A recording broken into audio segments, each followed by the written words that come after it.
Good morning. बाहर पूरा अंधेरा है। मैं वैसे ब्रश वगैरह करना जो भी करना था, मुझे पानी पीना सब हो गया है। अब सोची कि चलो थोड़ा सा सुबह की बाहर में ताज़ी हवा ली जाए।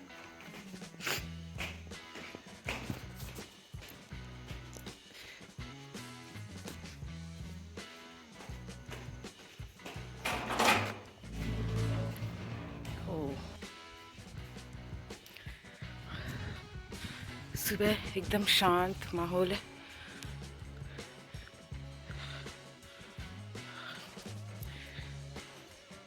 सब सो रहे हैं, कोई भी दिख नहीं रहा है, कोई भी नहीं है। और इस माहौल में ना बड़ा अच्छा लगता है। हवा चल रही है। मैं अभी सुबह यहाँ पे टहलने आई थी छत पे। सुबह की ताज़ी ताज़ी हवा और बाद की हवा में बहुत डिफरेंस होता है। अभी वातावरण में जो एनवायरनमेंट है इतना प्यारा है, ठंडी ठंडी हवा चल रही है, बहुत ही मज़ा आ रहा है। अब इसके बाद मैं जाऊँगी नीचे और पढ़ाई करूँगी अपने इकोनॉमिक्स। आजकल मैं ले रही हूँ, ज़्यादा फोकस मेरा इकोनॉमिक्स पे है। और अब ना मेरे ट्यूशन क्लासेस लगभग ओवर हो चुके हैं। अब सिर्फ एक दो बैचेस जो है मैं पढ़ा रही हूँ, जिसमें ज़्यादा टाइम नहीं लगेगा, 2 से 3 घंटे लगेंगे। बाकी टाइम मैं फ्री रहूँगी। वो टाइम सिर्फ मेरे पढ़ाई के लिए रहेगा।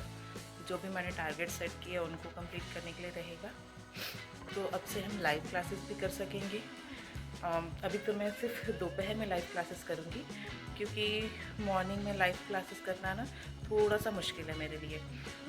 मेरा जो पीसी है वो बेडरूम में है, और बेडरूम में मेरे हस्बैंड की सुबह सुबह मैं नींद ख़राब नहीं करना चाहती। जब मेरे 50 सब्सक्राइबर कंप्लीट हो जाएंगे तो मैं मोबाइल से भी जो है स्टडी लाइव कर पाऊँगी। तब उस टाइम पे मॉर्निंग में भी मैं लाइव कर सकती हूँ।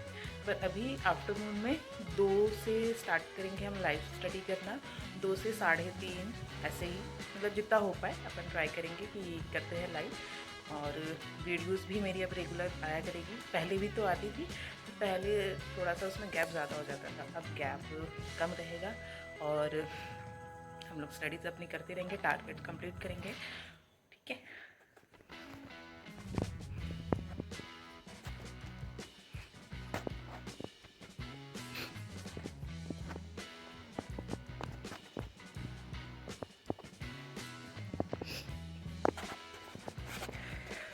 हो गया मेरा टहलना। अब मैं जा रही हूँ नीचे। नीचे जाके मैं क्लास लूँगी इकोनॉमिक्स की। इकोनॉमिक्स की क्लास मैंने इसलिए स्टार्ट किया है क्योंकि मैं इससे पहले मैं अकाउंट्स पढ़ रही थी। और अकाउंट्स में ना बहुत सारी चीज़ें मुझे ऐसी लगी जो इकोनॉमिक्स से रिलेटेड होती है। तो मैंने सोचा कि अकाउंट्स मुझे अच्छे से तब समझ में आएगा जब मैं इकोनॉमिक्स अच्छे से पढ़ लूँ। वैसे मैंने पहले का पढ़ा हुआ है, पर होता है ना कि एक बार आपने पढ़ा है तो उससे कुछ नहीं होता। इसलिए पहले मैं अकाउंट्स कंप्लीट करने से पहले मैं इकोनॉमिक्स अच्छे से पढ़ लूँगी ना, तो फिर मुझे अकाउंट्स बहुत अच्छे से समझ में आएगा। तो अभी तो अकाउंट्स पे मेरा पूरा फोकस है, और मेरा टारगेट है कि मैं मिड अप्रैल तक अपना ये इकोनॉमिक्स पूरा कंप्लीट कर लूँ। मैं मुझे बोलती हूँ तो बीच बीच में थोड़ा सा वर्ड्स मेरे बोलना कुछ है और हो कुछ जाता है, वो है, मुझे आदत नहीं है ये वीडियोज़ वगैरह बनाने की, तो इसलिए मेरे साथ होता है। पर ठीक है, धीरे धीरे ये सही हो जाएगा। तो मेरा देखिए, अभी मैंने अपने आप को चैलेंज दिया हुआ है कि ट्यूशन्स ख़त्म हो गए। मैं इसी का वेट कर रही थी कि जल्दी से ट्यूशन्स ओवर हो, ताकि मेरे पास टाइम ही टाइम हो। और नेक्स्ट सेशन के लिए मैं ज़्यादा ट्यूशन्स लूँगी भी नहीं, क्योंकि बहुत टाइम जाता है उसमें। आप लोग जो भी लोग ट्यूशन्स लेते हैं ना, मेरा आप लोग से यही सजेशन होगा कि ट्यूशन क्लासेस लीजिए, क्योंकि उससे हम कुछ अर्न करते हैं, और ये अर्न करने से हमारा कॉन्फिडेंस बढ़ता है, हम थोड़े से इंडिपेंडेंट होते हैं। पर ज़्यादा नहीं लीजिए, क्योंकि हमारे साथ क्या होता है कि पैसे आते हैं, अच्छा भी लगता है, स्टार्टिंग में तो सब सही है, पर बाद में ना हमारा टाइम इसमें बहुत चला जाता है, बहुत ज़्यादा टाइम चला जाता है। मेरे साथ तो क्या है कि मैं 7 से 8 घंटे ट्यूशन में देती थी, तो बहुत टाइम जाता है। ज़्यादा से ज़्यादा ना 3-4 घंटे सफिशेंट है, बहुत इतना। इतना ट्यूशन लेने के बाद सारा टाइम जो आपका टारगेट है उस पर देना चाहिए, उस पर दो आप अपना सारा टाइम। मैंने भी यही सोच के रखा है, नेक्स्ट सेशन में मैं उतने ट्यूशन क्लासेस नहीं लूँगी, मैं अपना सारा टाइम अपने टारगेट्स को दूँगी, और 2-3 घंटे बस जो मेरे जाएंगे ट्यूशन में वो जाएंगे, उससे ज़्यादा नहीं जाएंगे। तो मेरा चैलेंज खुद को ये है कि मुझे मिड अप्रैल तक अपना इकोनॉमिक्स कंप्लीट करना है। डेली मिनिमम 8 आवर्स तो स्टडी करना ही है। तो मतलब 2 टारगेट, अभी छोटे छोटे टारगेट्स दे रही हूँ मैं अपने आप को, बाद में अपने टारगेट्स बढ़ाएंगे। छोटे छोटे चैलेंजेस को कंप्लीट करेंगे तब बड़े चैलेंजेस को कंप्लीट करने लायक बनेंगे हम। तो 2 चैलेंज है मेरा, मिड अप्रैल तक अपने इकोनॉमिक्स को पूरी अच्छे तरीके से कंप्लीट करना। डेट भी फिक्स करके रखा है मैंने, 10 अप्रैल टू 15 अप्रैल। मतलब मेन तो मेरा 10 अप्रैल है, अगर लेट हो गया तो 15 अप्रैल, उसके बाद तो नहीं। और ये 8 आवर्स की स्टडी मिनिमम मुझे डेली करनी है। उसमें मेरा बाकी सब्जेक्ट होगा, जैसे मैथ्स, रीजनिंग, इंग्लिश और करंट अफेयर्स, ये सब चीज़ें मेरी बाकी टाइम पे होगी। ठीक है, तो मैं जा रही हूँ नीचे अपना फर्स्ट स्टडी स्लॉट लगाने के लिए।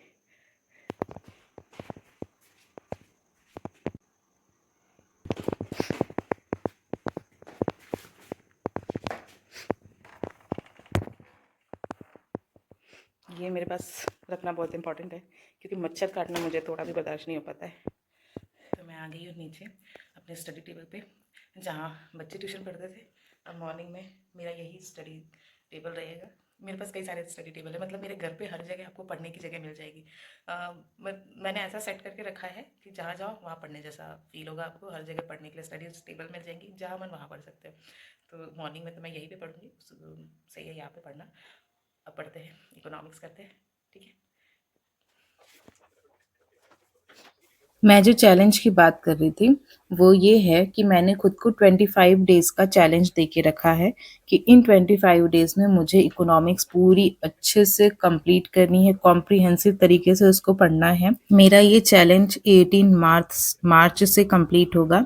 तो मार्च मंथ में 14 डेज़ और मैंने डेडलाइन दे के रखी है खुद को 10th अप्रैल तक। तो अप्रैल में 10 डेज़, 14 डेज़ मार्च में, 10 डेज़ अप्रैल में, टोटल होते हैं 24 डेज़। पर हो जाता है कभी-कभी कि बीच में हमारा किसी दिन डिस्टर्ब हो जाता है, पढ़ाई नहीं हो पाती है अच्छे से, तो 1 डे मैं एक्स्ट्रा लेके चल रही हूँ। अप्रैल में 10th को ही अगर मेरा ये चैलेंज कंप्लीट हो गया तो बहुत अच्छी बात है। अगर नहीं हुआ तो लास्ट टू लास्ट 11th अप्रैल तक मुझे अपना ये चैलेंज कंप्लीट करना है। तो ऐसे हो गया मार्च में टोटल 14 डेज़ और अप्रैल में हो गए 11 डेज़, फिर टोटल 25 डेज़ का चैलेंज मैंने खुद को दिया है। अब देखते हैं कि मेरा ये चैलेंज मैं अच्छे से कंप्लीट कर पाती हूँ कि नहीं। अगर कंप्लीट कर पाती हूँ तो 24 डेज़ में ही कंप्लीट कर लेती हूँ, या पूरे 25 डेज़ मुझे लगते हैं, या फिर मैं फेल हो जाती हूँ अपने चैलेंज को कंप्लीट करने में। अब ये तो आगे पता चलेगा।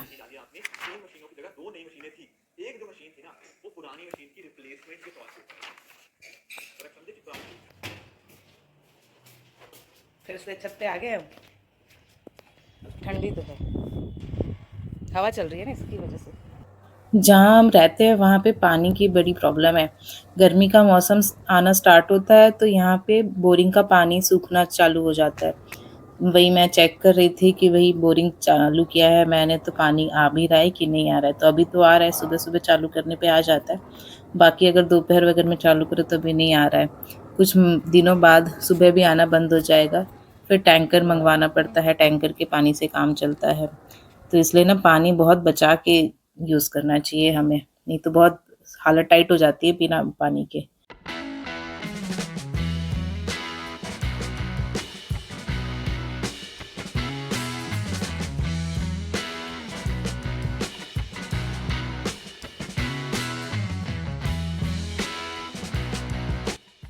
आज मूँग की दाल का चीला खाने का मन था, तो वही मैं बना रही थी। सुबह जो हेल्पर है वो लंच तो बना के चली गई थी, पर चीले गरम-गरम ही अच्छे लगते हैं, तो मैंने उसको मना कर दिया था चीले बनाने से। मैंने बोला था कि बस उसका बैटर तैयार करके रखना, मैं बाद में बना दूँगी गरम-गरम खाने के लिए। तो अभी मैं चीले बना रही हूँ। चीले को हरी चटनी के साथ और दही के साथ खाने पे अच्छा लगता है, और साथ में सुबह-सुबह प्रोटीन रिच ब्रेकफ़ास्ट भी हो जाता है।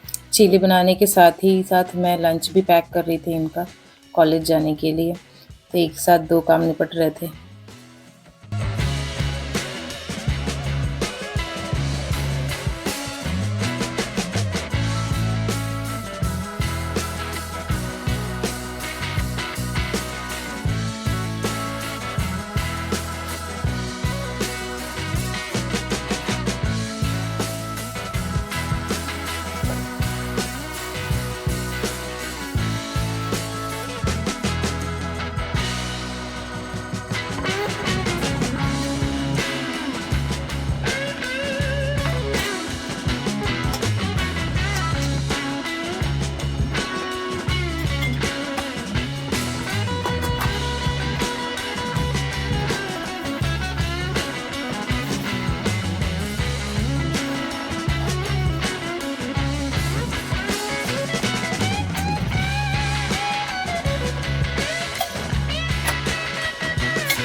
हर घंटा, हर दिन, हर हफ्ता, हर महीना, हर साल हमें कुछ ना कुछ नया सिखा के जाता है।